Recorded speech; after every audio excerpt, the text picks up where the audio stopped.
After yesterday, you know, I thought that was enough. I really thought that that'd be the end on it. But you know, it's bloody, today's been a bastard, absolute it's going to get me bloody going. I'm going to get off on it. I am honest, I'm going to get off on it, because as you can see, my circumstances have changed dramatically since we last spoke. And this is only overnight. As you can see, I'm under the edge, and I've been under the edge all bloody night. That bastard wouldn't let me in last night. I come home from the pub, I tried to be helpful at the pub. On two occasions I tried, and both times he went bloody tits up. But anyway, I ended up getting pissed up, and it took me a long time to get home. Gets home, her won't let me in, so I end up under the pissing edge. And it's not bloody on, I tell you, it's not bloody on. I bloody winding me up. I tell you, I'm going to get going on this. I am. I really am. I'll tell you something now, because life's been a bastard, and I don't see why that I should not have to share all this for you. Because I went to the pub last night, and that bloody fool of a landlord, he got himself pissed up, and he collapsed behind the bar. And I thought to myself, here, you can be bloody useful here, and you can earn your keep. So I went behind the bar to look after it for this old bugger that's gone and bloody passed out. We dragged him up into his bed and pulled his boots off, and that was it, left him to it. No problem with that. So I gets to start working there, pulling a few pints and that. Then I realised that what we normally have on the counter on the bar for all these locals that come in, and the passers-by and the tourism people, that we have a couple of bowls of crisps and some nuts and snuff. Well, I found the crisps, and I obviously found the nuts. Went to the snuff tin, bloody hell, bastard was empty. And I thought, what the bloody hell can I do? And we'd had 2 or 3 good hot sunny days, fair dues, the weather had been good to us, like. So I thought, well, bugger, I went up in the back garden, and sure enough, baked in the sun was the biggest bloody dog turd you've ever seen, and he turned all like powdery white. You know the colour he goes. You've all seen it. You've all seen it. It isn't me. You've seen it as well. So I thought, well, if you're stuck, you've got to go and improvise. So come on, lad. So we got the snuff pot, and I crumpled it all up, and crumpled it all up in the tin, nice and powdery, a bit like flour, a custard powder. So I put a bowl of this on the bar. And bugger, bloody bastard luck, the vicar come in.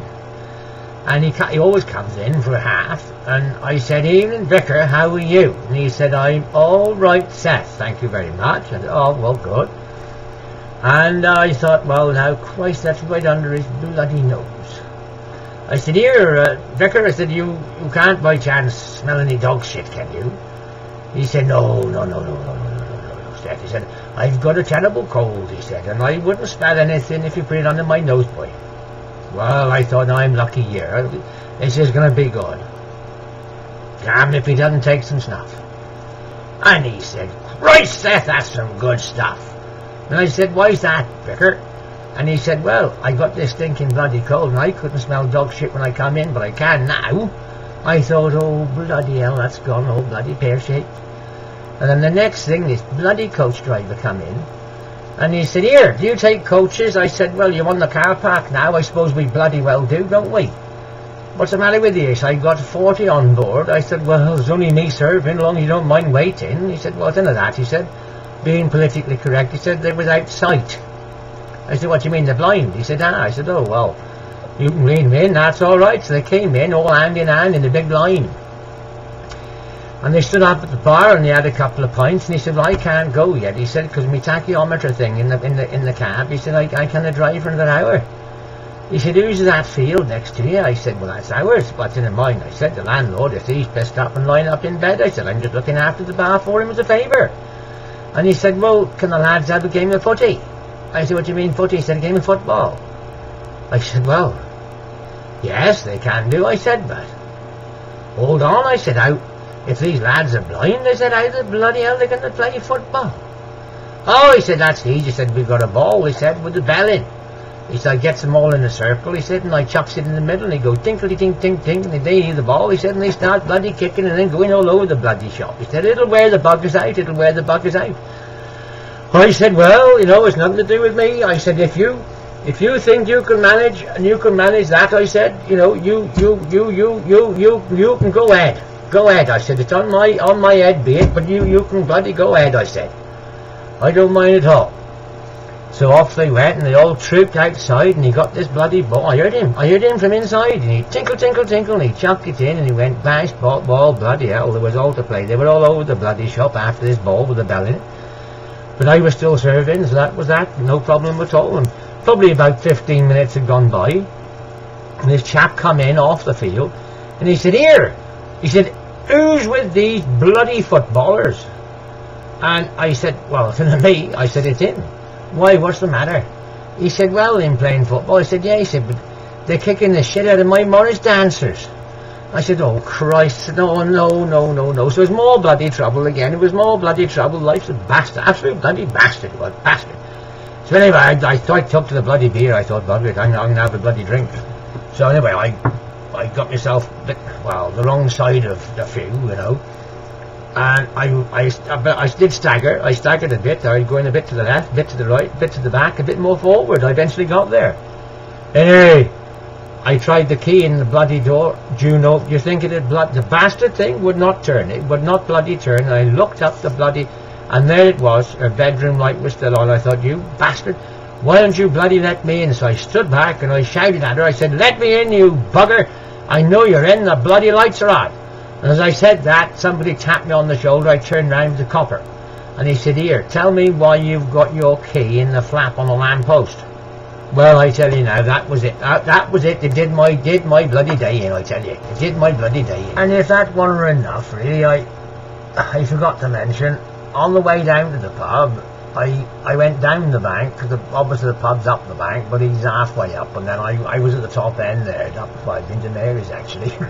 And as I come down the bank, round the corner, by Dan's farm, he'd had the cattle across the road, and there was cow shit everywhere. Honestly, and the way my day had gone the previous, and then this bugger turned out to be a right bastard, this was going to happen, it was obvious. Anyway, I come down round the bloody corner on my bike, get this cow shit, and I went straight into the bloody edge. Head first, bike on top of me the lot. And I could not bloody move. And anyway, I was fortunate, I got pulled out by the balls in the end.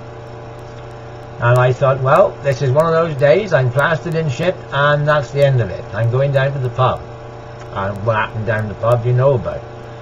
But I forgot to mention that when I was in the pub, I started serving, and the balls came in. So I thanked them very much for pulling me out, and I bought them a pint each. Well, not her, I bought him a pint, and her a baby sham. But anyway, he went, oh, well, I shook hands with them, and they you know, they said, well, any time. I thought, well, I don't want to do it again, really, if I can help it, you know, because, I mean, it's not the sort of thing you want to do, really. But as I say, day two, and what a absolute bastard. It's been a bloody bastard. And I don't know what the bloody hell I've done to deserve it all. But I'm going to go home now and see if I can get in the bloody house and have a cup of tea. Because I've had enough of this under the bloody edge. I've been here 8 hours. It's bloody awful, it is. Bloody cold and dusty and, oh Christ, bloody horrible.